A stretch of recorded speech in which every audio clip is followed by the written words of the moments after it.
The Zinzers of Cincinnati, Ohio, believe in this country. They believe in its freedom and in its justice when lesser people would have given up. They planted a small vegetable garden, and what they reaped is an American tragedy. They think the government is responsible, but they don't want to have to sue. They believe reasonable people should be able to work things out, and that the President of the United States of America is a reasonable man. This is Chuck Zinzer's letter to the President.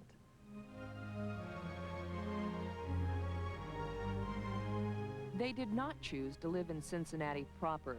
They thought its skyscrapers and factories did not make for healthful living. They chose the countryside near the town of Frenol. Serene and green.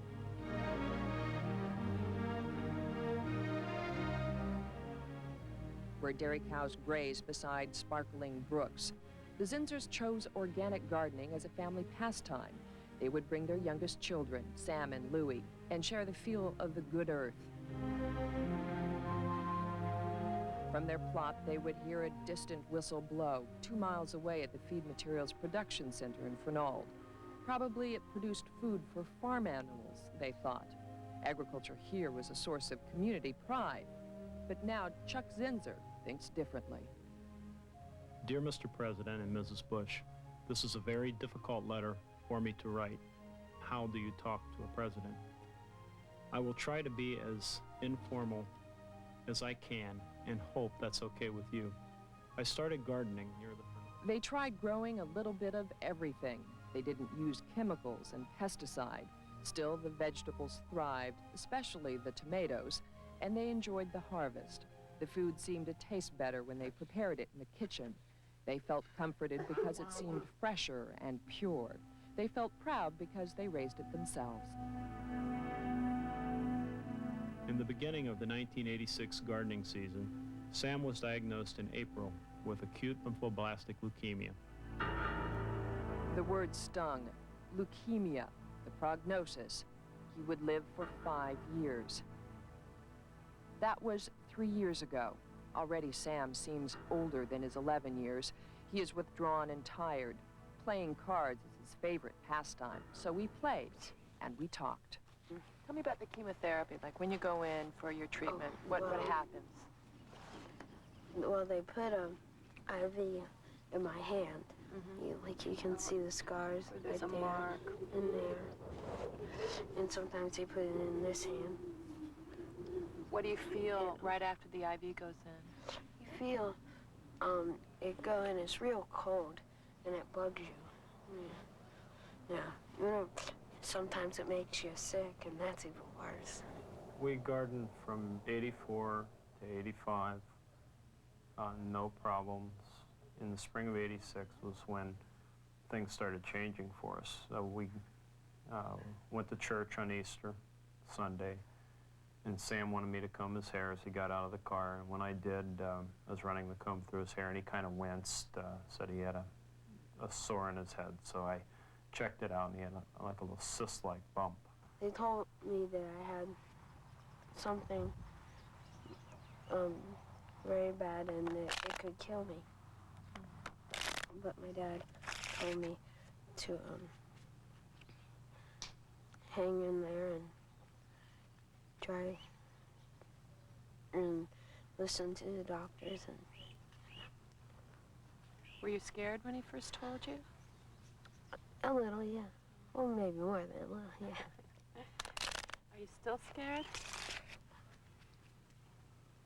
I don't know. A little. Yeah, I think I am.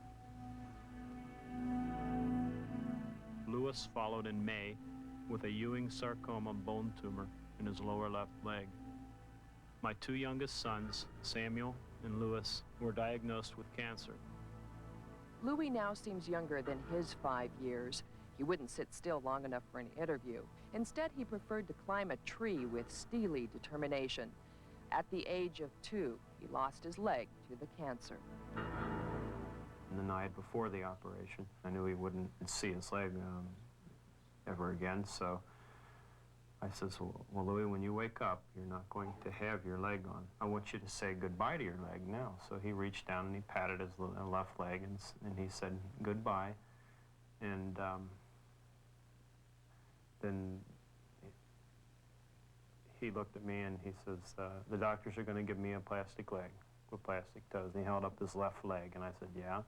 And he held up his right leg and says, do I get to keep these? And that's about when I lost it. And I said, yeah, you get to keep those. When he first lost his leg, he was afraid to go to sleep at night, and he would worry about losing the other leg. And at first the pain was real bad too, but I think the pain probably didn't last, the physical pain didn't last as long as the emotional fear, I think. He was really afraid. Our doctors told us it was highly unusual for two children to come down with differing cancers in such a short time of each other from a family that had no apparent history of cancer. They also suggested we look for an environmental cause. Chuck Zinser and his wife Linda were shocked to learn that the apparently harmless plant does not produce animal food despite its name, the Feed Materials Production Center. The feed produced there is radioactive. Guards told me that the plant purposely kept it a secret from the community in the name of national security. It stayed top secret until the radioactive fallout in the surrounding countryside could not be ignored. It was then that residents learned that the plant processes uranium metal to feed our nation's hungry military machine. Radioactive waste from the original Manhattan Project is stored at the plant in silos. Leaky barrels and cesspools of nuclear hot material pockmarked the plant site. Chuck read in the paper that invisible uranium dust was released into the air. The wind carried it. The rain brought it down to earth and into the drinking water. So Chuck tested his garden soil, and he tested his son's amputated leg. The results showed the presence of uranium 10 times higher than an average adult would have accumulated over a lifetime. My soil samples showed not only higher than normal amounts of uranium-238, but also enriched uranium-235, which had to have come from the plant. Where are you going to find this stuff? You don't go to the hardware store and buy it. They got their stuff in my garden. I've got 2 kids with cancer. One's got higher amounts of uranium in his leg. It's just like the old analogy of the kid in the jelly jar. He's standing here with jelly all over his face and denying that he was in it. The Zinsers are not alone in their concerns about the effects of the radioactive pollution. Now 14,000 other people who live and work near the plant have filed a class action suit demanding $300 million in damages from National Lead of Ohio. That's the private contractor hired by the Department of Energy to operate the facility. Renowned disaster attorney Stanley Chesley is arguing the case. I understand that 600,000 pounds of radioactive dust is unaccounted for. That's a minimum. We think it could be as high as 3 million pounds, our experts. Unaccounted That's for. correct. What does that mean? Gone, disappeared. We know that people didn't come into the factory and take it out in shopping bags. So it went up through the stacks, went into the water system. Let's talk about accountability now. What did National Lead do wrong, and what did DOE do wrong? Well, National Lead for 37 years continued to be the contractor and renewed the contract every 5 years. It's now the position that National Lead has taken that the government made us do it, or that this is what the government told us to do. Well, that's nonsense. The government can't make you do it. DOE, what did it do wrong? Failed to supervise, failed to make the contractor follow the law, failed to make them follow the standards. We tried to talk to the Department of Energy and National Lead of Ohio to get their side, but they declined, and they also refused to let us tour the facility. And they won't talk to Chuck Zinser either. After 3 years of stonewalling, Zinser feels that he has no other choice but to write the president and to go to public meetings like this one, sponsored by the Department of Energy. And what are the isotopes involved? There's a lot of disagreement as to what safe levels are, and I don't like anybody determining what's a safe or unsafe level for me. At this meeting, the public learned of new radioactive contamination off-site. And I learned that an area in which we had taken pictures, near a stream called Patty's Run, was polluted with uranium. Did people drink this contaminated water before? Yes, they did. I can answer that question. Did they? Yes. Okay. Now, are you notifying those people and doing health studies on those people? No.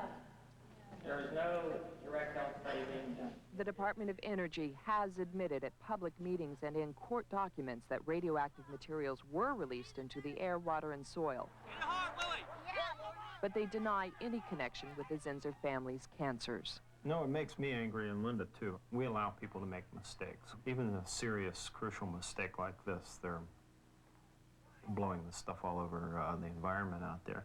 But at the same time, good night, why can't they at least show a little concern? Please look at this problem we have. I have always been proud of my government and the freedom we have in this country. My being able to write you is a demonstration of that freedom. Please do not allow this to be just a superficial freedom. I'm not an advocate of war. I am an advocate of good defense. But then I get into the irony of who are they defending me against? The Soviets have never nuked me, but my own country has. Are you angry about it? I don't know that I'm so angry as just worried about the kids, you know, in the future. Sam seems so little and scared, you know, in the hospital bed and going through the lumbar punctures and the bone marrows. I wouldn't want to have to go through that. And it just hurts me to, you know, watch them being stuck all the time. How often do you feel good, and how often do you feel not so good?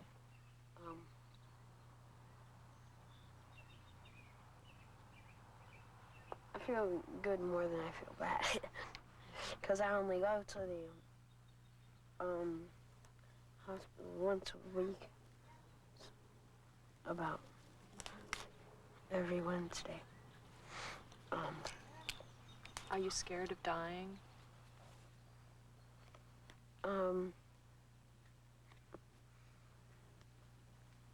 Not now. I was before. I'm staying.